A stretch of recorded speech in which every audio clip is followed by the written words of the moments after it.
Medical English. An interview with a doctor. Today I'm talking to Rajan Mehta, a retired doctor. Good afternoon, Rajan. Good afternoon.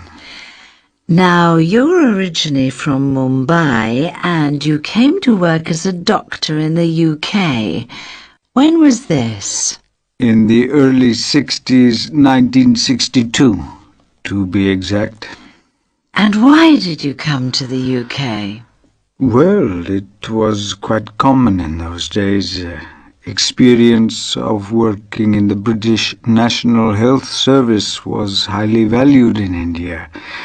I had just finished my medical degree and I thought this would be a good way to get experience.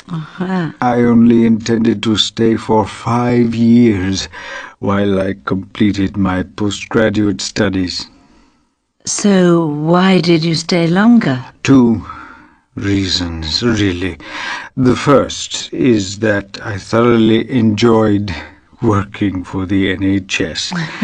The clinical training I received was fantastic, and I worked alongside some excellent consultants and learned a lot. And the second reason is that I met my wife, who was working as a pediatric nurse. And so you continued working in the NHS until you retired? That's correct. First as a pediatrician and then later I retrained as a GP. You must have seen a lot of changes in the National Health Service. What was it like when you first came here? It was excellent. I think that there was a lot of respect for the medical profession, maybe more than there is now, and patients had a lot of faith in their doctors. There weren't so many problems with the long waiting lists, and new advances in areas such as organ transplants made it an exciting profession to be in. Yes, it must have been. Did you have any problems when you first started working in Britain? Well, yes. My first placement was in a hospital in the northeast of England, and I had real problems understanding what people were saying to me, which came as quite a shock, as I thought I had rather good English.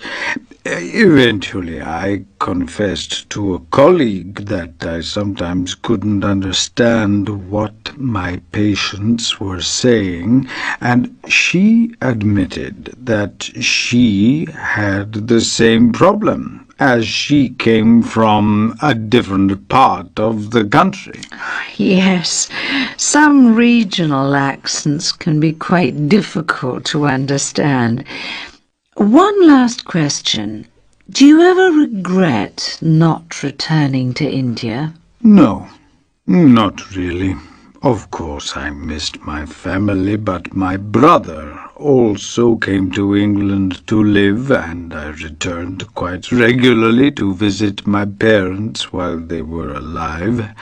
And I married an English woman and had children here, so England soon became home. Rajan, thank you very much for coming in and talking to me. It's been a pleasure.